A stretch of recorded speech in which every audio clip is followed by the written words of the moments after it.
Hey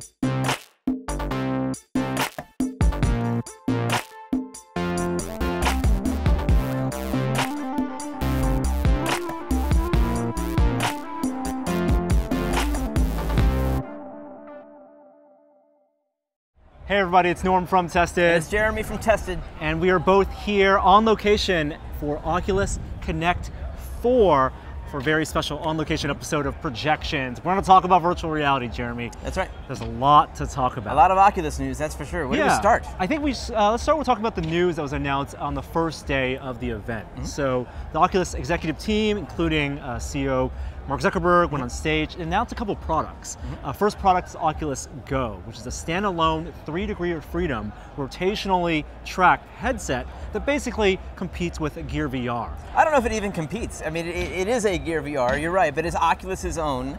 And I see people who own Gear VR as being a market that exists already. This is for the other guys. This is for like people like me that have an iPhone that have never even really considered Gear VR as a possibility because we just lack the hardware to run it. That's right, and the price point is extremely aggressive at $200. Yeah, it's pretty great. And we didn't get hands-on with that. They don't actually have one here, but it will be available to developers through Oculus channels in November and then shipping early next year. Yeah, they're very proud of the optics with that. They say that they're even superior to the Rift, you know, the lenses, and they also have integrated audio, which I think is super cool. Yes, and the way they're doing that is interesting as well. The next product they talk about is called Santa Cruz. It's in Oculus Tradition. It's a code name. We actually saw Santa Cruz last year. It's a inside-out, positionally tracked, standalone headset using mobile hardware, kind of a step up, if you will, from what the Oculus Go is supposed to be. But that one is ways away. They're going to have a developer version next year, and they have not talked about release date for that. Right, I feel like that is at least a year out, right, from a consumer version. Maybe holiday next year is my speculation. They won't say, but yeah, it feels a ways out. Last year it was very exclusive. Only a few people got to see it. You were one of the lucky few. This year I finally got to try it out. Were the software experiences that we tried, were they anything like what you did last year? No, completely different, more developed. And we will go into our impressions. But in terms of Rift, their high-end computer product, no hardware announcements there. They have a bunch of games they announced for the Rift platform, some coming out this year, some coming out next year, some 2019. Interestingly, a lot of the games that they're showing in the Oculus spaces aren't even Oculus Studios games. Like when we went to GDC or our last Oculus Connect, almost everything was by default an Oculus Studios game. Now they're opening it up to third parties and they're giving them space to show their games too, and I really appreciate that. But outside of the hardware, there's also software improvements. So with Oculus Home, their desktop software, the way you interface with those experiences, they're revamping that and launching a completely new interface called Dash. And also the actual home environment itself is also going to be improved with more customization. Totally different environment. Yeah, it sounds like they'll be rolling it out at the first beta level will be the beginning of a very long development process for this new home environment that the users will be able to make their own with various, you know, models and adjustments inside. But the Dash, I think, is probably the most exciting part of that whole revamping of the home experience. And that covers the news, what was announced at the show. Now, if you're familiar with our VR videos, we typically jump to an interview. We're going to chat with someone like Nate Mitchell of Oculus, and we did. We actually chatted with Nate for about half an hour about all things VR and what's going on, but we were not allowed to film it, and we unfortunately can't even share the audio recording we did of that conversation. Nor can we shoot the Santa Cruz experience either. So you have a lot of us this episode. Yeah, so what we're going to do now is we're going to start with our impressions of Santa Cruz, and this is all kind of fresh in our memory. Hopefully everything we're going to get is correct. We did have a chance to chat with some of the Santa Cruz hardware developers afterward to pick their brains about the technology, and it seems we got a bunch of clarification about how it actually works and what might be in the headset versus the prototype. So Santa Cruz, standalone headset. It was similar in ways to what I used last year in that there were 4 cameras top in the corners of the screen. Now, Windows with their VR headsets coming up this month have 2 cameras, and which are sufficient to track controllers within your field of view. With 4 cameras, you get much better tracking, and it's also completely tetherless. All the compute is basically working on a mobile processor. That's the big thing. The fact that it's tetherless is what sets this apart. I mean, when they described their volume for tracking using the 4 sensors, they were subtly comparing themselves to the Windows Mixed Reality platform. But I think the much bigger point about this headset is that it is self-contained. Yeah. It's got audio, it's got tracking, but it is also, it's got its own battery pack, its own, everything is inside the headset. There's not even a battery on your waist. That's right, and something that John Carmack, CTO of Oculus, talked about in his talk today was just the thermal load. When you're talking about what smartphones run about 1/100th the amount of power that a full power desktop PC runs. Yeah. 500 watts versus like 5 watts on your phone, and to worry about heat. And so they make all these design decisions about whether you put active cooling on this headset. Last year's prototype had an active fan in the back. And this year's maybe not. I didn't hear a fan myself. Definitely wasn't a fan in the back. Right. The weight distribution, where do you put the guts of the machine, the motherboard? You have to have a screen, you have to have a battery, but do you put any hardware? Do you spread it around? They didn't. This was a lot like the DK2 setup, where it's an elastic strap, there's nothing rigid about it, and it's relatively lightweight in the front. It's interesting to me to see how good it feels even at this stage. Yeah, the perceived weight is exactly. light, even without a rigid back strap. I felt like they could have done a better job with the placement of like the triangle, cupping the back of your head, but the strap I used didn't perfectly cup it, so it didn't feel heavy, but also I felt like ergonomically could be even more seamless. The experiences that we tried using it, their controllers only used the triggers in the front. And eventually they want to make both of the triggers that are in front analog. I think right now only maybe one of them is. But the top, the main thing that sets this apart from a touch controller, besides the design, it has the ring in a different position, is it has a touchpad, not the joysticks. Now we didn't actually use the touchpad for anything. They didn't give us any demo with the touchpad. Their prototypes have a smooth surface touchpad that you can depress. Didn't feel at all like what were in the Vive controllers, but they were very, they wanted to reinforce the fact that these are prototypes. Like, it's not feature locked right now. No, Nate was very clear with us, suggesting that none of this is locked down. Even the tracking volume isn't final. Right. So you have touchpads that could magically become joysticks.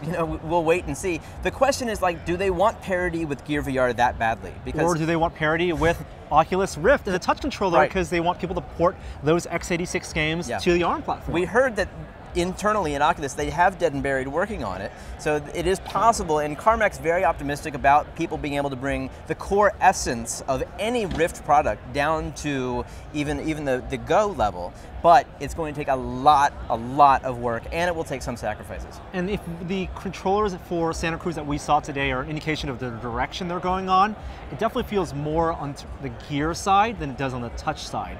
Like, you get some hand presence because it's very ergonomic, but there's no capacitive sensor on the trigger or the grip button, something that they say they want to get into their final version. You have no thumbstick, and you can't do all the same gestures you can. Because it lacks the capacitance. Yeah, and in terms of buttons, you have that touch button at the top, but underneath that, all you have is an Oculus Home button and a back button. Nowhere do you have your ABXY.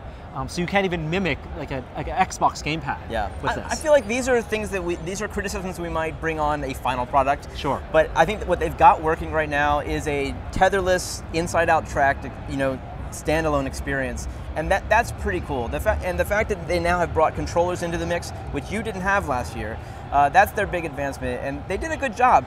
I just think that they may have oversold the tracking volume, because when I was in there and I was moving my hand back here in the same way I was doing with Windows Mixed Reality, it loses tracking not too far past my visual periphery. I agree. There's a demo where there's a virtual pet, Bogo, and you're supposed to feed him fruit. And the fruit are one of the objects that you can manipulate. There's physics in that fruit, right? So I put the fruit behind my head and threw it, and it just dropped. It didn't track my movement. It tracked the button. It tracked the button. Yeah. Same with the stick I was picking up. And then because this is also mobile hardware, they weren't rendering shadows. So I couldn't use the trick to try to see the shadow. Right, I looked for that too. But I move ahead fast enough and I could actually see the frozen fruit in air. It didn't pick up the tracking on the hand as fast as, at least in this prototype, as fast as what we'd seen in Windows Mixed Reality before. Right. Do you want to talk about the experiences at all? Yeah, so the two experiences, one is this virtual pet, which is it illustrates a large tracking volume. The pet, you can throw stick really far and the pet will run, and you can explore its little area that it lives in. Right. But the other demo was really cool. More of a bullet time kind of thing, where this experience begins and all of these things are attacking your life support and this human that's in this like cryo coffin behind you, and you have to defend them once the world enters bullet time by smashing all the bullets, using canisters and rocks and moving these meteors out of the way. And the idea is you have a certain amount of time to basically protect everything. Norm succeeded, I did not. There may or may not have been a software flaw when I did it. But It was interesting because you have this volume and you can walk around and spin around, and it really is quite magical. It's one of those times that you say that's the word to use, with having no tether. The tether, you immediately feel more immersed in the world. Yeah, because you're not managing anything. Yes, even like no cord for headphones, you felt like you weren't, the hardware disappeared for me. The only time the hardware limitations became apparent was the actual Guardian system, their chaperone system, popping up the walls when I wanted to go beyond the platform that they had set up in this game world. And that chaperone system has walls. You know, it's a rectangular wall, at least that was designed. What they told us is the computer vision system they've designed should be such that when you walk into a new room, bring your Santa Cruz to a new environment, put it on, there's no onboarding time for it to recognize the things in the room, the boundaries. Which is interesting because really the thing you want it to recognize is the floor. That's because you want to know how tall the user is Yes. and calculate all of that. Like apparently, maybe there is like a per user setup process, but the environment doesn't have to be reset. But you're right, they did say that when you go to a new environment, put it on and it just works. You do have to set the boundaries if you want a chaperone system, though. Right, but that is something that they haven't even figured out yet internally. They have a year to figure that out. And I would think that you may want to have more complex boundaries for your Guardians, not just an irregular shape on the floor, but if you have like a chair there that you want to walk around, can I pull the geometry and create a complex shape for those walls? I want to map my house. I want to teach it where all the walls are. I want like the boundary to be the walls of my actual house, and I want to be able to create like interior boundaries around my couches and furniture and things that I want to avoid. I mean, that's the promise of tetherless VR. It's pretty interesting. And then in terms of the limits of this, right? So occlusion was pretty good. Like I was trying to juggle, and nowhere did when I was trying to toss these pieces of fruit in there, did my hands lose tracking, even when I was moving them back and forth. I was trying to block the cameras. And even blocking like 3 of the cameras, the room was still tracked. I got vertical, lateral movement. It did get to a point where when I put the controllers too close to the face, they disappeared. But that's the same with the Windows mixed reality headsets. I'm sure it's true with your neck and anywhere close to your body. But the controller, the hardware really did fade away and disappear when I was using this. So the actual displays themselves seem very high res. They haven't said the resolution, have they? They haven't, and while they're not showing Oculus Go, this 3 Degree to Freedom headset with the high resolution LCD display, new Fresnel hybrid lenses, it felt like a lot of that technology was making its way into Santa Cruz. They share the same stack. I mean, the screen clarity at the end of one of the demos, they showed a splash screen, and that screen looked gorgeous. Yeah, you and I both were like, what is different about that rendering? Because the splash screen, and it did look like a graphic, but it almost looked like it had 3D elements. I mean, it was very clear. It wasn't right up in your face. It was actually in the distance, which makes it even more surprising it looked high res. Right, the screen door effect on that graphic was minimal. And it may speak to the fact that when they're rendering 3D games, the game itself may be upscaled. They may be rendering at a lower resolution internally than the screen and upscaling. And so when they showed a flat element, just a 2D graphic, that looked fantastic. It seems, I don't know what the resolution is, but it seems higher than Rift. You can still see the pixels. This is not magic. You can still see some screen door effect and pixel separation, but it's great. It's a really good screen. Now the audio that's on Santa Cruz is similar to the audio technology that's going to be in Oculus Go. Not headphones. Audio is actually built into the strap. Well, it's not like they use the strap. The drivers are actually in the headset. And they push toward us. And I said, so you're piping it through the strap somehow, aren't you? There's some magic in the strap. And they're like, yes, there is some magic. But they won't go into the details. But something about the strap is that directing the audio this way and then into your ears. So anybody else in the room, if it's a quiet room, they can hear it. I mean, there is leakage. There's leakage, because there's no the enclosure. And leakage both ways. If you're on an airplane, you won't be able to hear the headset. Oh, you won't use that on the headset. You would have to use headphones. You have to plug that in. Yeah, or else you'll be that guy. But it sounded good and got spatial audio, and it's been one of those things, whether it's on Go or Santa Cruz, when you put it on, not having to flip the headphones on, it's a really elegant solution. No, it's great, and I'm so glad they added that to Go as like what will be many people's first experience in VR. It's hard to imagine like us, that there are still people that haven't tried VR, but most people still haven't. And if Go is supposed to be that device, I think, for many people, and to have stereo audio as a part of that experience, I think is excellent. There's a lot of hardware specifics they couldn't talk about, but they did say there would be a microphone in Go, and they're aiming for a microphone in Santa Cruz as well. They couldn't say exactly what chip they're using, but basically performance-wise, they said it's Same as gear. So I asked, is it Samsung Galaxy S8, S7, whatever is out in gear right now, it's going to be that performance. So I don't know if it's going to be the latest processor. I think they're working with Qualcomm on this, but they're balancing the cost as well, because this has to be all $200 at cost, essentially. Right. Fingers crossed they move on from the touchpad in Santa Cruz. Yeah, and John Carmack did talk about he's been using Oculus Go for a while. Yeah, he's always been a big fan of mobile. That's still his space. He thinks there's so much potential left in that 3 degree of freedom space. And we were wondering, what about battery life, right? Are they designing a system for 10 hours of use, for 4 hours of use? They couldn't say battery life, but John Carmack did talk about having external power plugged in. Yeah. So I couldn't imagine people setting up battery packs, USB battery packs to charge these headsets. Yeah. If you want to make your own aftermarket battery pack mounted solution. Yeah. They didn't talk about external memory, but there will be some internal storage. My hope is that Go and Santa Cruz will be able to sideload SD cards. Go does run on Android. No surprise there. No surprise it's binary there. compatible with Gear VR. Yep, so if you have made a Gear VR app, it'll be able to work on Oculus Go. With no recompile. My question is, can you see any interface, any Android interface? Right. Is there some type of desktop? And they wouldn't commit to any of that. They said they're not ready to announce anything yet. We asked Nate that very directly. He admitted that was a very interesting question that they're not ready to answer yet. So we did also talk to Nate Mitchell about the things that he directly oversees. He's head of Rift. So what is the differentiation between Rift, Santa Cruz, and Oculus Go? It seems like there's a fragmentation almost coming in the future. Well, certainly with controllers. I mean, the fact that they decided that they have this intermediary product, this Santa Cruz, that could have either been more Gear VR or more Rift. I feel like they're going more Gear VR, with going with the touchpads, going with the processor, it's mobile. And interestingly, as an aside, John Carmack suggested today that we will never see the power of today's PCs in a phone. Right. That Moore's Law will expire by then, and we are going to rely heavily now, not on waiting for the hardware to catch up and make things possible, but on good engineering. That's right. And in terms of how Oculus thinks about its hardware lineup, it's clear to me that they see these as two tracks. A mobile track that's running mobile processors and mobile experiences, which you can get 6 degrees of freedom track controllers, as proven by Santa Cruz, and then also a desktop, high performance, unlimited computer, as much GPU as you can throw at it line, and that's where Rift is. And that doesn't mean that one's going to necessarily be better than the other, because Rift, for the foreseeable future, maybe even with Rift 2, is still going to be a tethered experience. It sounds like the tether is no longer a necessity, it's merely a necessity to keep the price down. And now that they've committed to $399 for Rift Plus Touch, they're going to have a hard time going much higher than that, if at all, for Rift 2 whenever that were to come out. We know companies like TPCast sell third-party aftermarket accessories to untether your Rift experience or your Vive experience from the desktop computer, but it doesn't sound like Oculus, at least, is going to put that in their product in the next generation. If you want a truly tetherless experience, the mobile side will be the way to go. And the analogy that one of them presented to me was, maybe look at tablets, right? On the iPad line, you have an entry-level tablet, you have iPad Pro, you have something in the middle.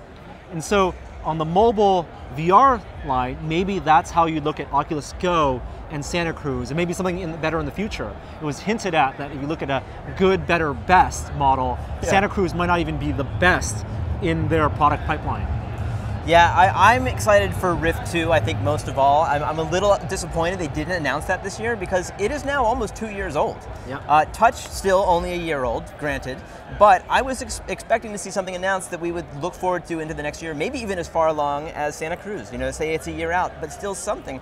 No, which leads me to think maybe we are further than a year out with Rift 2. And if that's the case, I would really hope that Rift 2 has more improvement than this throwing the improved Fresnel lenses that you have in Santa Cruz and the better display that you have in Go in Santa Cruz, that they actually have a paradigm shift in what tracking volume and number of objects tracked. I want to see a lot more put in the Rift 2, even if it's the tethered experience. Talk about 2 years from now, the compute on GPU side, what AMD and NVIDIA are going to be able to push out, you're going to be able to get a lot more better looking games and a lot more compute power, a lot better GPUs, use multi-core.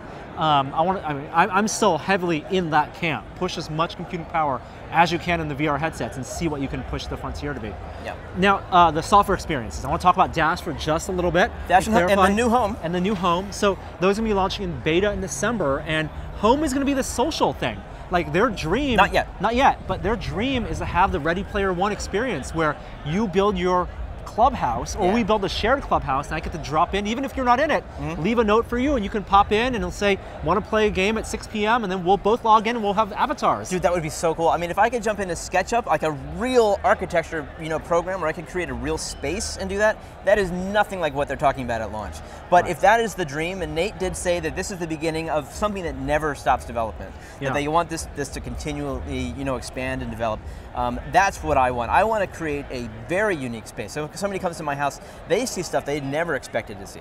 And what we'll launch is, a new environment. They can teleport around. You can kind of decorate it based on the elements that they've preloaded. Yeah. Not a ton of user-generated content. I think none at first. Yeah, and when they talk about user-generated content, they do talk about it in the context of their content creation tools, Medium. Maybe you're going to be able to sculpt something in Medium and then bring that into the home environment. I want the SketchUp thing. I want to design something in SketchUp, load it in, and have my own models, have whatever people download something from Thingiverse. It's like what Microsoft should have done with their home space. With the Cliff House. With Minecraft. I want Oculus to do with SketchUp or something else. Exactly. And then in terms of Dash is the menu interface. This is super interesting. Dash is going to be a new way for you to interface with their menu in other games as well. Right. Well, this is. I think this is the most interesting software that they announced at all. And so basically, it is the Oculus menu that you see in home, but now transportable to any experience. And you pull it up. There's no leaving the experience. It seems like sort of like in Steam, where you Shift Tab to bring up their in-game menus. You'll do that. It'll bring up your dashboard.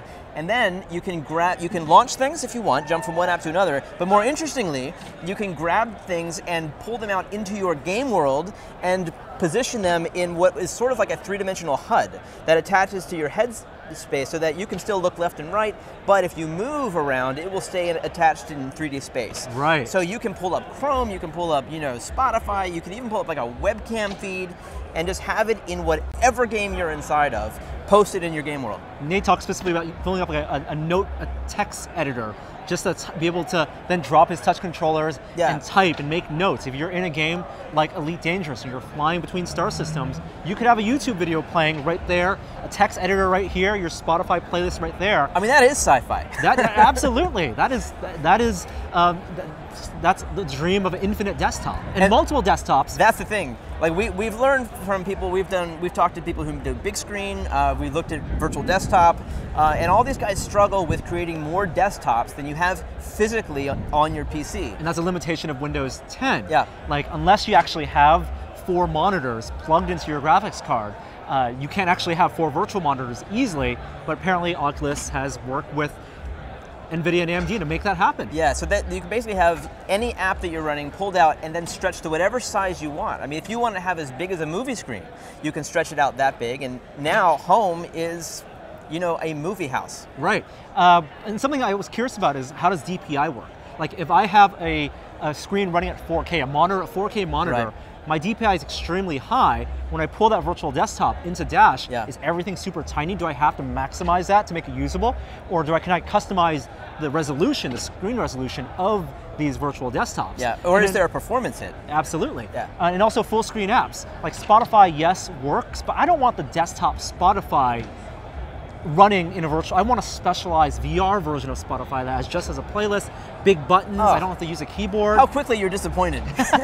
And this is something I feel like they've thought about. No, you're right. Native apps in VR. Yeah, that's the Apple thinking. That's why they made their own app store, so that everything was iPhone-centric. Right? And same thing happened with Android. They wanted their device to dictate how apps were designed. I'm sure Oculus will move in that direction eventually, because you're right. You want everybody to create a Oculus Touch-aware UI. We did also play a bunch of third-party games, Oculus Studio games and third-party games coming out in the near future and long-term. Chatted with some developers, and you'll see those interviews in future episodes of Projections. Once again, we apologize that we couldn't show you that full interview. There's so many little nuggets in there, nuances in the way Nate explained and tried to talk around answers. I know you guys like to hear, but what I'll do is transcribe the interview and put some select quotes on the site and put a link to that in the description as soon as that's up. We also happened to meet a lot of you guys who came up and said hi to us fans of projections, which was awesome. Thank you so much for coming up and saying hi. We just love VR, and we wanted to do this show about it. So it's wonderful to know that people are watching it, and we love that you love it. And thank you for coming up and saying hi. And if you guys have any questions about the things we saw here, whether it's from Oculus Go, Santa Cruz, or from our conversation with Nate, please post them in the comments below, whether it's in the video, on the Tested website, or even on the Reddit forums, and we'll do our best to answer as many of those as possible. Until next time, we're going to go back and play some more games. Okay.